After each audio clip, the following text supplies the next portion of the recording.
Hello, Divine Sunshiners. I pulled some cards today about the energies that I am feeling. Where we are. The Divine Masculine is having growing pains about really truly having to grow up spiritually and mature. These are the tests that you've already had before. These are the tests that you kind of maybe failed before. These are the tests that saying, hey, this is the moment you've been prepared for. Now let me see how you're going to be able to handle it now. Clear. YouTube channel. All right, see you in a few. Benefits. So the story is still from your ancestors. It's still stored in your body. Stay uplifted, stay motivated, stay ascended. Namaste, Namago.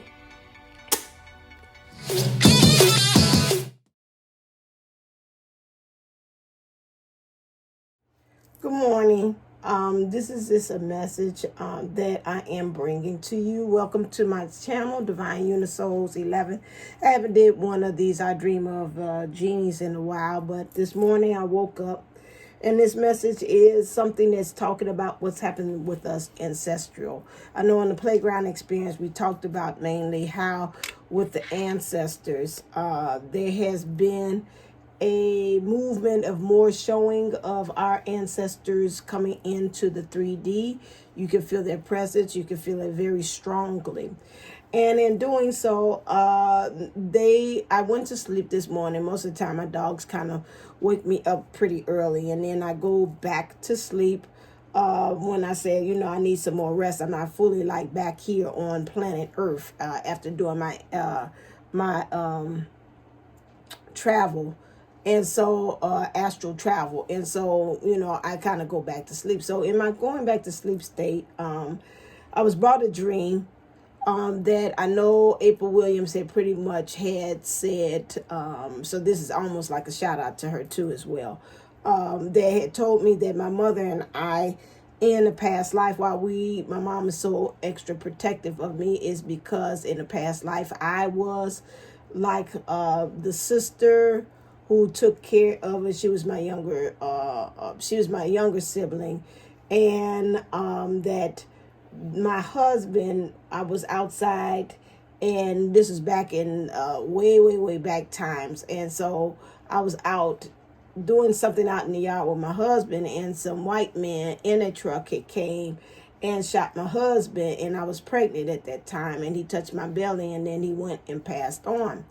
And so, I had watched the Emmett story here lately, and I was pretty much triggered beyond that. I had it. I was kind of in that kind of like state. And then I kind of went on ahead and went upstairs because I wanted to kind of really sit with it. Because I felt like I was traumatized. I had opened up a trauma all over again by just watching the movie.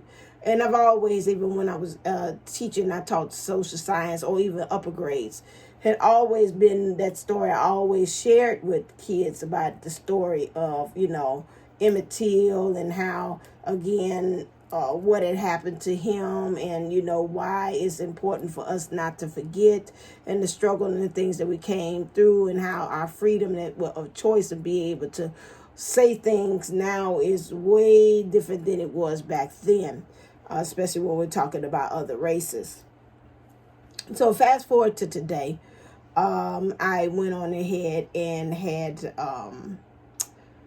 the dream, and the dream was about me having neighbors, and these neighbors had what consist of in my backyard somebody had thrown trash, and I already knew who the trash came from, so I went and proceeded to take it out and put it in their trash can. I proceeded to look into the neighbor's house, which had a big window, and there was a white man there. Looked like he seen me throwing the trash, and he was storming. I said, oh, here it comes. So he's coming out the door, and his back door through the yard. He's stomping, he's coming and talking about what you doing.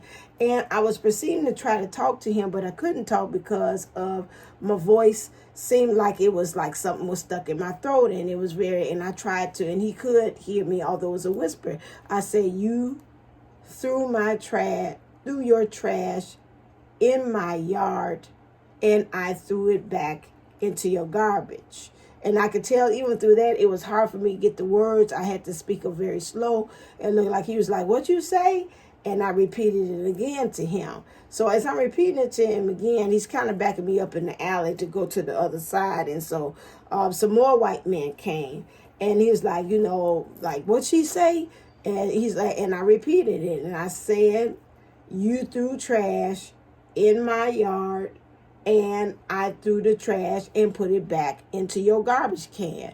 And so one of the men had like a, right now at this time, my voice is getting a little stronger. So at that time, one of the men had like a silver knife. And he's like he was threatening me like he's going to use it. And I went and I snatched that knife out of his hand. And I said it again. And I said, and my next time my voice got stronger. You threw your trash in my yard. I threw it back into your garbage can. And so I looked and looked like I was ready. It was coming to me. And I looked over my garage, and some woman, I don't know who she was looking over, and she's about my complexion. Mom said that probably might have been my Aunt Pernell, and said, don't do it. Because I could tell as I was thinking about it, and a lot of times I narrate my dreams too as well. It was like, you're going to create more karma, so just don't do it. So I'm standing there and I'm telling them, listen here, I'm about to use it. If you step towards me, I have no choice but to use it. And so it looked like the men is like all of a sudden, like they, in order to save face, like they didn't think I was going to take it that deep. You know, of course, they had did the same thing, which is again, you know, like, well, you know, don't do it again, because next time you do it, we going to do something to you. And then they proceeded to walk off almost like in the Matrix and go back into the house. And so I sat and I thought about it this morning. I told my mom about that. And I told her, I said, it's something about ancestral. I say it's coming up through the ancestral lines about this clearing. And I know in our family, we have something that's going on with the throat. My mom has thyroid, which is housed in the throat. And I too, well, I don't have the thyroid. What I have is like a lot of times I have throat issues, like I have sore throat, or either the postnasal drip is thrown in the throat, or sometimes I have raspiness, or it's hard for me to talk. And I know the other day I had a conversation with the DM about some things that I wanted to see our connection to get kind of a little bit in a better place. Let's put it that way. I'm not going to share the details of it, but that's the gist of it. And most of the time I don't use my voice too much with him. And it seemed like to me it kind of started a ripple effect or a domino effect by having that conversation, because then he asked for something else, and then I was like, nope, you know, and I was like, okay. And I didn't feel bad. Most of the time I do feel bad about it. And this time I was like, nope, I don't feel bad in saying that, because that's my truth. And now I'm standing in it. So me doing that, and I really want to say that I pretty much give testimony to the thing of me becoming like the union delegate for, if you all are pretty much up to speed about what's happening in the news here in Chicago. We're going against the mayor in her wanting us to come back into the classrooms, when everybody around in other districts in our in Chicago, even around the country, are deciding just for these first 2 weeks not to go back into the classroom because it is not safe, or we don't know where the kids have gone, or even adults have gone, as far as them going to, visit other places, visiting other people. And then now the numbers are going up with the virus. So we was like, let's just put a pause of us going in person and let's teach remote. Well, the mayor doesn't want to do that. In my understanding that the person who is now the CEO of the school is okay with it, but he's got to listen to the mayor. So again, here goes a trickling effect again, even in the environment where I can't speak my truth. So, my mom had asked me when I had taken the job, like, are you really want to take this? Did you ask your dad how he feels about it? But, I felt instinctively from the beginning that this was a karmic lesson, that I was just like Jesus, like he said in the Garden of Gethsemane, if you could at all pass this cup, please do. And even when the deciding or the vote for me to become the delegate, there was a kind of like a pause. It looked like they was kind of deciding, do we want her to do it or not?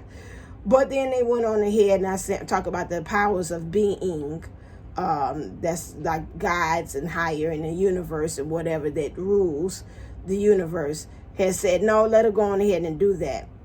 This job that I have been in, as far as being this union delegate, has stretched me far beyond my what I think is limitations. I know that within it I am becoming a diamond, because it's a lot of pressure and stuff, and I found myself using a lot of the skills and sets that I have learned from even having on this channel, doing spiritual work. I have even applied it even in the workplace. And I remember someone had already stated that said that a lot of us are going to be using what we know spiritually into the workplace. So do not feel bad. I think sometimes us in the spiritual world, we feel bad that, again, that, you know, some of us say, well, you need to go into the spiritual work, or you need to go into this. But there's always 100%, you know, each one, whatever it is, even if we're veering off the path or we're on the path, is veering us back on the path through whichever channel or lesson that we have to learn to help us to become really, truly one with where we need to go, which is the dojo, really, truly knowing the path we must go.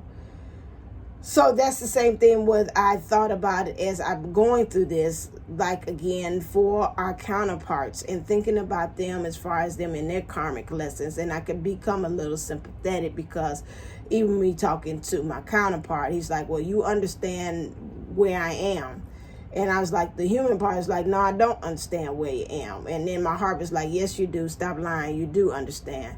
And it is, sometimes we make those choices to go into those situations, those karmic situations, because we know through it we are going to become strong. It's something we've got to learn so we can become more resilient. That's what I heard. I was about to trip it to say into that.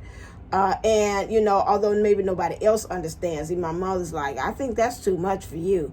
And it is. It has been overwhelming, but I went on ahead and stepped into it anyway, because I knew that it was needed, and it's a lesson for me to be able to find my voice. Because I'm not only speaking for myself, but I'm speaking for others. I'm speaking for the union. I'm speaking for what they need, what grievances that they have. And anybody knows me, most time my name is Bennett, and I ain't in it. I'm not in for doing no mediating and standing up for rights for other people. I'm team me. I'd rather be up in the cut in the corner, and that's it, and I'm happy. But that's not living, you know, because sometimes we got to stand up for other causes. And that's what being a light worker too is also standing up for what the universe wants us to understand and show people there's a other way.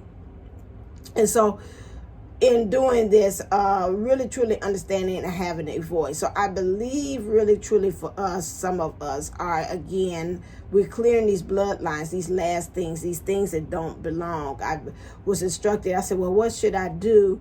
I told Mom. She said, yeah. She said, because, you know, I believe it's on you all side. I'm saying my mother's maternal side that I'm clearing, because she was saying that my uncle had it, his daughter has it, which would be my cousin has it. It's always the thyroid.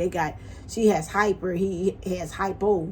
And so it's something coming down the line. And I was like, you know what? It's got to be clear, because whatever it is, it's got a hold on the throat. That we cannot be able to speak, and whatever is ancestral is resonating right there in that throat. It needs to be cleared. So this morning what I did is I went and got a I was asked, I said, what should I do? And I could hear April clear as day say, go do a Yoni steam and get it out. Clear it out through that way, through the Yoni, and then bring out that energy out through there.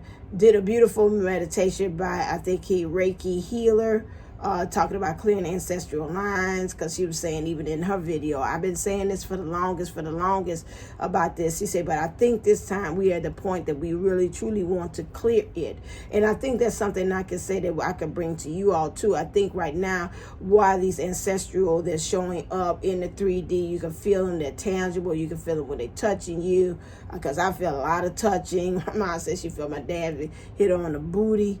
And you know, you can feel it, touch your hair, pulling things, because they become very tangible, because they want you to know, as the Africans say, let's not forget, let's remember that, as Oprah said, you stand on the shoulders, I stand on the shoulders of ancestors that have been able to raise me up to go higher. And so this is our time to shine, to raise up, to clear, to do things that they were not, you know, just like in the Bible say, for each generation greater things you shall do.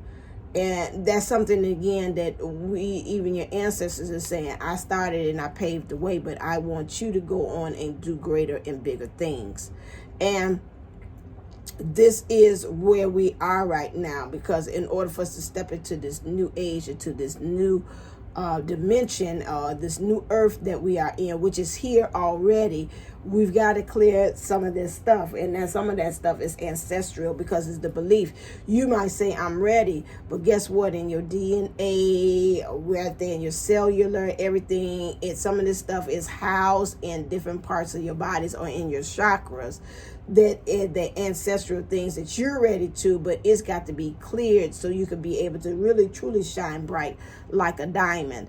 And this has got to be pressed away, and that's through different situations or whatever. And that's why we have like this Venus retrograde right now, where we're not having any fully movement, because we got to kind of stop and really truly look and see about where is, I'm hearing this song, Roberta Flack, where is the love? Where is the love? Where is the love? Where is the love? Okay, so where's the love you said you give to me as soon as you are free? Will it ever be? Where is the love? So we are asking ourselves that question. We want the love, the pure love, the true love, or experiencing love, whether it's with ourselves, whether it's with our person, and also in the environment. But we have to remember that it's some things there that are blocking us. And some of these things we can see, and some of these things are unbeknownst to us. And I just wanted to bring this to you, because I think right now some of us, this might, if you found this video, this resonates with you. If you don't know about it, this message is for you, and let you know that your ancestors are saying it's time for you to clear some things on their behalf. And because it's stopping you, it's being housed in your body, it's being housed in your thoughts, it's being housed in your spirit, your soul rather, and that needs to be cleared up, because spirit is separate. It's like another whole entity. That in order for you to become a lighter, because remember I did the thing I told you, you know, you got your body is linked to the soul is like the spirit, is in between, it's like a hybrid of the body and spirit together, which is linked to the body. And that's why when you die, you let go of the spirit, the soul and the body, and you go into the spirit. And so that's a whole different entity that's housed outside of yourself, but it's still attached to you, but it doesn't have any attachment or association or alignment to the body and the soul. It's just there. Okay. And this is where we got to kind of clear out that stuff. We got to get that. It's that body and that soul, body and soul connection that we got to start kind of clearing out. So I just wanted to bring that to you. Right now, it's a domino effect. I read something that's saying that, you know, really about this change and where it is. It just doesn't, the cause does not just affect one area, it affects a lot. I post an affirmation. So what is saying that it causes a ripple effect to really unpack and unblock more than just one area. And this is where it is. You're going to find a lot of domino effects of things. It's like, because of this choice, it makes this happen. It unreleased this. It's almost like a combination that's showing me. You know, most of the time they got numbers. So you got to go to 16, then 36, then 24, then 15, and then it unlocks. So in order for that to unlock that, you've got to go through several numbers. Don't go out there running and play it for the lottery. But it say you can play it for the lottery. I got to play it back to them, just some numbers that came to me. If you do that, you got to remember that I might play that. I'm gonna have to replay it for you to be able. So notice, just like a combination lock, you got to go through several things in order for you to unlock it. So don't feel bad, because I think a lot of times in this society we think it's a wham bam, thank you ma'am. It's just a bam boom bye. That's it. It's straightforward. But it's about the process. And in us understanding the process, this is where we get very impatient, because it's divine timing for things. You know, I could have gotten this lesson years before, and in my mind, in my spirit, in my heart, or in my soul, I wouldn't have been ready to be able to receive this, to say, I got to change. I got to step into my voice. I got to be heard. And this is all also because of ancestry things. So I just wanted to bring this to you to let you know how we got certain things. Be compassionate, be empathetic about our persons, our people, because a lot of times, because that soul contract, we step in, we ask for these lessons, we don't understand it, because again, it's for the benefit, for the connection, it's for the benefit of us to become stronger and to be more resilient. And then, like Psychic here told me, he's doing it or because it's going to help him to really be able to distinguish what is really true love, and then he'll be able to see who you are. So, you know, that's something that we have to remember. Okay, just wanted to bring that to you as well. So as always, stay uplifted, stay motivated, stay ascended. Namaste. I'ma go. Love you. All right then, and I'll be talking to you real soon.